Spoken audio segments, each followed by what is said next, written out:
Hello, everyone. This is Dave with Moonride, and I'm here with a fantastic shaman named Sandra Ingerman.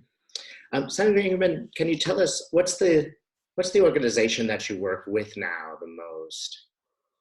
Well, actually, I don't work with an organization. Hmm, I train teachers and I train practitioners, and I've been training teachers since 2003 and practitioners since the 1990s. And I've been trying to create a new model of not having an organization, hmm, but creating a group that works on a feminine model of mutual support and mutual cooperation. And so, what that means is I kind of keep things together as the glue, but I'm not the hierarchy. We're all equals, and we support each other in bringing this beautiful work out into the world. great. And I'll put a little byline there in the description so people can get a hold of you. Great. So perhaps you could explain the popularity of shamanic work right now. Yeah, well, I've been teaching for 40 years and I've watched different levels of popularity, and it's definitely very popular right now. One of there's a few reasons that I think shamanism is so popular. Number one, shamanism is a nature-based practice. And the one thing that we're missing for our own personal health and the health of the planet is being in touch with nature, because in shamanic cultures, all of nature, everything that was in the landscape of the shaman's community was seen as kin. And so the animals would tell the shaman and the people where to find food and what animals were sacrificing themselves. The plants taught the people how to make medicine from the plants and the recipes for it. And the list goes on and on. It's all about the connection and building strong relationships with nature. Shamanism is also a practice of direct revelation, and that's one of the reasons I love it. Being an old hippie from the 1960s, having a practice where nobody's telling me what to do. Direct revelation means there are no two shamans anywhere on the planet who work in the same way. The only beings that the shaman works with are what are called their helping compassionate spirits. And these are transcendent beings. They live in another dimension of reality, and they can see down on planet Earth and the game of life that humans are playing, because we're playing a game of life and we can't see around us. We're too busy playing the game. But the spirits have this perspective. They can see exactly where we're getting ready. Don't go right. You're going to be in trouble if you go right. You need a healing. I'm going to bring some healing energy to you. You've never felt love in your life. You were abused all your life. I'm going to hold you in a love that you didn't even know was possible.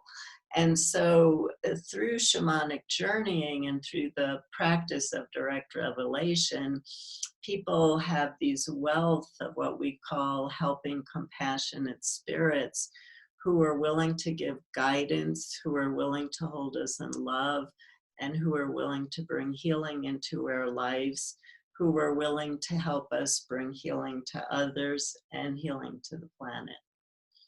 Great. And I mean, sort of along those lines is the shamanic journey, which I like it for the same direct revelation that you've mentioned. But maybe you could tell people who don't know, how can a person really benefit from a shamanic journey? Yeah, well, the practice of shamanism dates back over 100,000 years. And so the practice itself is very result oriented. If the shaman couldn't find food for the community, if the shaman couldn't heal the community, the shaman was actually killed. That's actually true.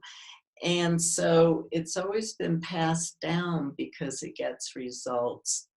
And so the results that we get, it depends on the times that we live in. So, like right now, what we get is feeling an incredible center, um, feeling centered when we're feeling scattered by too much news and too much drama going on, by feeling that you have a being that understands what's happening for you and can guide you and help you to listen to your own soul, which is what's really needed right now, who can help to bring you wisdom and inspiration for these times and can perform healing work if you need healing work. And so the shamanic journey is used for accessing guidance and accessing healing. Mhm. Great. And again, it's very much about direct revelation. Nobody is delivering this to you. You're getting it from your own power yourself. Maybe we could answer what kind of questions are answered in a shamanic journey. So, I mean, can I just ask for my winning lottery ticket? There are people who have done that, and actually, I know somebody who won.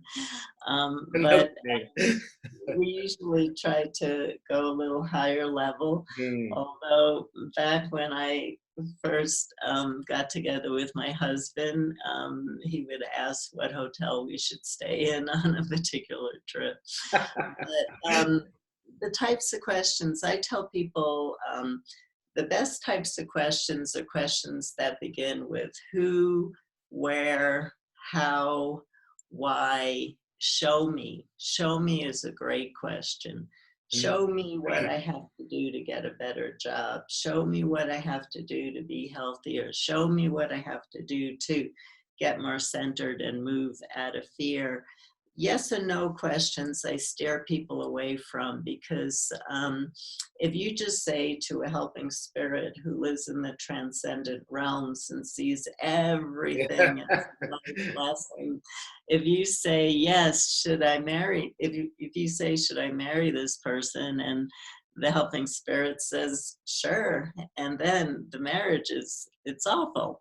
And so you go back to the helping spirit and you say, this is an awful marriage. And the helping spirit said, yeah, but you learned all about betrayal. And I didn't want to learn about betrayal. Then you married the person. So I tell people in today's world, because people knew the language of the shamans back in the old days, so it wasn't so important the question. I tell people now, don't ask yes, no questions. Mhm. Ask questions that are going to give you a whole wealth of a breadth of information. And also you have to realize that not all the whole answer comes in one journey. We're such a fast, we want everything immediately. And sometimes you have to journey on the same question for over a month before Mhm. you really get through the depth of understanding of what's happening. Mm. Mhm. Yeah, terrific.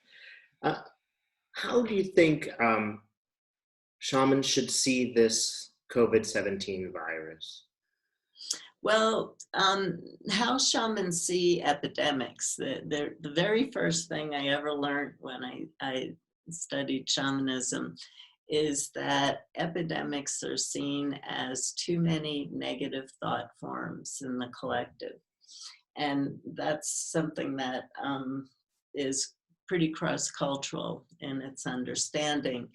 And so what we mean by that is there's more to shamanism than shamanic journeying. Shamanism is a way of life. And as soon as people are born and can talk, they're taught how to use their words with discipline, because the vibration of every word you speak comes back and rains back down on us as form. Every thought you have, thoughts or things, they go somewhere. Your thoughts can actually act as a poison dart that, without you knowing it, goes to somebody you love, goes to you, goes to somebody you're not in love with. And our daydreams, we're constantly daydreaming. the world that we want to live in. And think about with all the political around immigration, how angry everybody was. And then the fires in the Amazon, the lungs of the earth, and the fires in Australia, a billion beings died. We filled the collective with so much challenging energy. So in shamanism, it's important to express, I am angry, I feel sad, this is your birthright. But then to ask for the energy behind that to be transmuted and transformed to an energy of love and light that feeds all of life. But what's been happening is we've been feeding that collective, that field of energy, with a tremendous amount of hate, betrayal, disappointment, frustration, anger, sadness, grief. And from a shamanic point of view, this is what causes what we call spiritual intrusions. And spiritual intrusions can, this is a huge event, one that we have never seen in our lifetime, but this is where shamans believe these kinds of viruses and illnesses come from. And they're a wake-up call. We stepped over the line of what is ethical to be doing with our planet, and how we treat our planet, and how we treat nature, and how everything is alive. And there is cause and effect to everything that we do. But the positive of this is that we're learning a lot of lessons, and a lot of people are waking up to the fact that we have to change our way of life to support life on this beautiful earth. Yeah, well, I really feel that that's very much the truth. This is a wake-up call. And maybe you could help us. My real question is, what do you think the earth is asking for now? And maybe you could guide us in a short meditation that will help the earth right now. Yeah, well, I'll give you some spoken instructions for you to try at home. Because what would be very important in a shamanic culture is that you actually talk to the earth where you live. Earth, air, water, fire are sentient beings. And so it's really important to bring harmony back to this planet Earth, to the climate, to start to talk as family, is a beautiful way, to the land that you live on. Sit down and say to the land, use your imagination. Tell me about your history. What have you seen? And then introduce yourself. Start with, may I step into your field of energy? Ask for permission and ask it to tell you about itself, and then tell you about itself instead of just asking for information. Do the same with the sun. The sun brings us life. To air, the very first living being that was on the planet.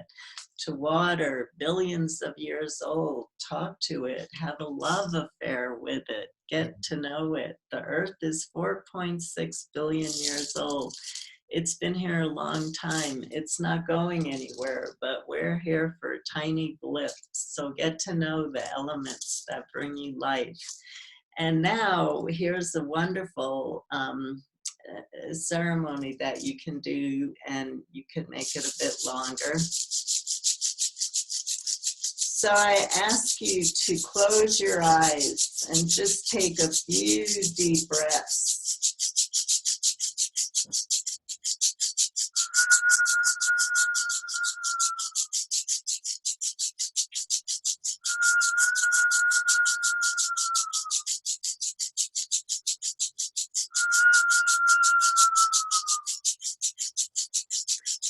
And think about something that you really love about this life. A person, a flower, a place, an animal, a pet. And place that in your heart. And let your heart expand. to a place of love for all of life and for this great earth. And now travel inside your body. Travel deep within, because who you are beyond your body and your mind is divine spiritual light. And when you fill up with this light, and when you radiate this light like a star, just like a star, the light goes to places on the planet that need healing, that need help, that need to be brightened. So imagine a star in your solar plexus, or a sun growing in your solar plexus. And allow that light to start to flow throughout your entire body, absorbing it into all your cells.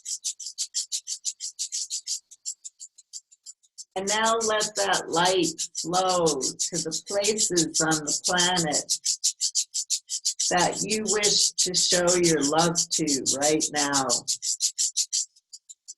Let that light flow within and throughout the earth. And don't disconnect from this light completely, because in reality, this light is you. But just start to bring yourself back enough so that you can feel your feet on the floor,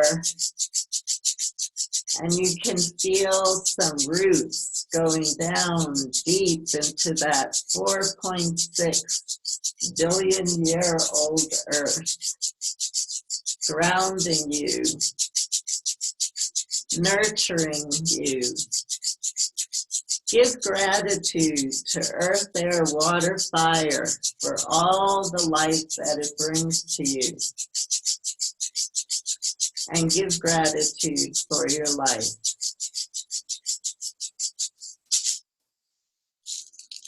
Welcome back, everybody. I'll just do my little fairy bells to end.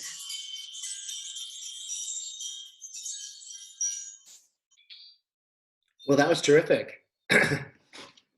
I had no problem getting there. Just it was a snap, right? You should take you a little longer. It's a powerful ceremony that I had to, it was a very long ceremony in 2000 when I first started teaching it. And then as I started presenting at conferences where they were giving me 5-10 minutes to do the ceremony, I had to learn how to make it shorter. And I found that it was just as powerful for people. So fantastic. Fantastic. Well, again, to viewers, I highly recommend any work that you will do with Sandra Ingerman. I will leave a little notification for you here for how you can get in touch. Many of these classes are completely free. Is that right? Some are free, and some are online and have a really reasonable price. Great. So there's very few, if any, barriers to entry here. Please take a look at this marvelous work, which is really, really needed now. Thanks so much, Sandra. Thank you, Dave. Perfect. Blessings, everyone. And blessings to you.